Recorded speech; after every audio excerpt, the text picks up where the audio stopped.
सुल्तान महमूद गज़नवी रहमतुल्लाह अलैह का 416 हिजरी में इंतकाल हुआ। उनकी हुकूमत बहुत वसी थी। वो दुनिया के 4 बड़े बादशाहों में से एक बादशाह था। 1974 में गजनी में ज़लज़ला आया तो सुल्तान महमूद गज़नवी की कब्र बैठ गई। उस वक्त ज़ाहिर शाह की हुकूमत थी। उन्होंने हुक्म दिया कि कब्र को दोबारा बनाया जाए। तो जब कब्र को दोबारा बनाने के लिए खोला गया तो लोग हैरान रह गए, क्योंकि उसका कफन भी मैला नहीं हुआ था और उसका जिस्म सही सलामत पड़ा था। सुल्तान कोई वलीउल्लाह नहीं था और 1974 में 1000 साल गुजर जाने के बाद जब कब्र फटी तो उसका जिस्म ऐसे था जैसे अभी दफनाया गया हो। एक दफ़ा सुल्तान महमूद गज़नवी रहमतुल्लाह अलैह का दरबार लगा हुआ था। दरबार में हज़ारों लोग मौजूद थे, जिनमें औलिया अल्लाह भी मौजूद थे। सुल्तान महमूद ने सबसे मुखातिब होकर कहा कि आप में से कोई हज़रत खिज़र अलैहिस्सलाम की ज़ियारत मुझे करवा सकता है? सब लोग खामोश रहे। दरबार में एक गरीब देहाती भी मौजूद था। वो खड़ा हुआ और बोला कि मैं आपको ज़ियारत करवा सकता हूँ।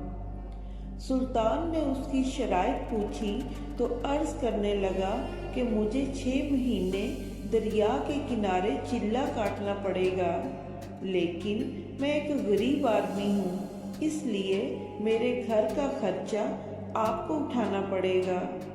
सुल्तान ने शर्त मंजूर कर ली और उस गरीब आदमी को चिल्ला के लिए भेज दिया गया और उसके घर का सारा खर्चा बादशाह की जिम्मेदारी बन गया। 6 माह गुजरने के बाद सुल्तान ने उस देहाती को अपने दरबार में बुलाया और पूछा तो वो कहने लगा कि हुजूर, कुछ वज़ाइफ उल्टे हो गए हैं, इसलिए 6 माह और लगेंगे।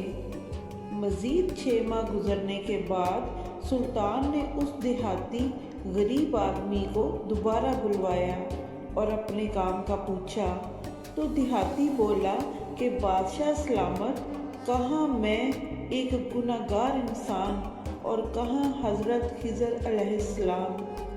मैंने आपसे झूठ बोला था। दरअसल मेरे घर का खर्चा पूरा नहीं हो रहा था, बच्चे भूख से मर रहे थे मेरे, इसलिए मैं ऐसा करने पर मजबूर हुआ। सुल्तान ने अपने वज़ीर से पूछा कि अब इस आदमी को क्या सज़ा दी जाए। वज़ीर ने कहा कि जनाब, इस आदमी ने बादशाह के साथ झूठ बोला है, लिहाजा इसका गला काट दिया जाए। दरबार में एक नूरानी चेहरे वाले बुजुर्ग भी बैठे थे। वो कहने लगे, बादशाह सलामत, इस वज़ीर ने बिल्कुल ठीक कहा है। सुल्तान महमूद गज़नवी ने दूसरे वज़ीर से पूछा कि आप क्या कहते हो। इस दूसरे वज़ीर ने जवाब दिया कि जनाब, इस आदमी ने बादशाह के साथ धोखा किया है, इसका गला काट कर कुत्तों के आगे डाल दिया जाए ताकि ये तड़प तड़प कर जलील होकर मरे। दरबार में बैठे उस नूरानी चेहरे वाले बुजुर्ग ने कहा कि बादशाह सलामत, ये वज़ीर भी बिल्कुल ठीक कहता है। और आखिर में सुल्तान ने अपने बहुत प्यारे गुलाम अय्याज से पूछा कि तुम क्या कहते हो।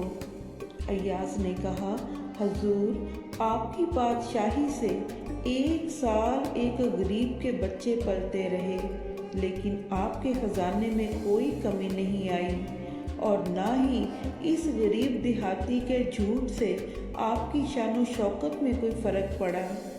अगर मुनासिब समझे तो इस गरीब को मुआफ़ कर दिया जाए, क्योंकि अगर इसको कत्ल कर दिया तो इसके बच्चे भूखे मर जाएंगे। अय्याज की बात सुनकर दरबार में बैठे वो नूरानी चेहरे वाले बुजुर्ग फिर बोले कि अय्याज बिल्कुल ठीक कह रहा है। सुल्तान ने फिर उस बुजुर्ग को बुलवाया और पूछा कि आपने हर वजीर के फैसले को दुरुस्त कहा, इसकी क्या वजह थी? वो बुजुर्ग कहने लगे कि बादशाह सलामत, पहले जिस वजीर ने कहा कि उसका गला काटा जाए वो वजीर ज़ात का कसाई है और कसाई का काम ही गले काटना होता है। उसने अपना ख़ानदानी रंग दिखाया, इसमें गलती उसकी नहीं बल्कि गलती आपकी है कि आपने एक कसाई को अपना वजीर बनाया।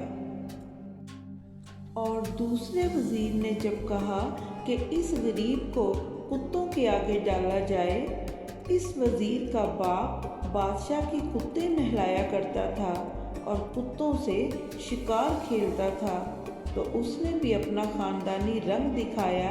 यहाँ भी आपकी गलती है कि ऐसे इंसान को आपने वज़ीर बना लिया। जहाँ ऐसे लोग वज़ीर होंगे वहाँ लोगों को कुत्तों के आगे ही डाला जाएगा।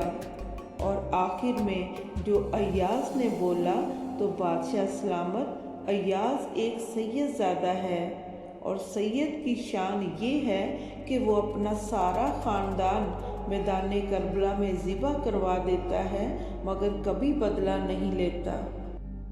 ये सब सुनकर सुल्तान अपनी कुर्सी से खड़ा हो गया और अय्याज को मुखातिब करते हुए बोला, अय्याज तुमने आज तक नहीं बताया कि तुम सैयदज़ादे हो।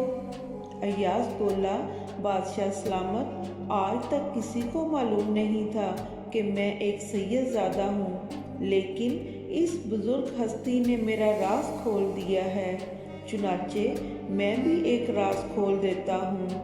ऐ शहंशाह, ये बुज़ुर्ग कोई आम हस्ती नहीं है, ये हज़रत खिज़र अलैहिस्सलाम हैं।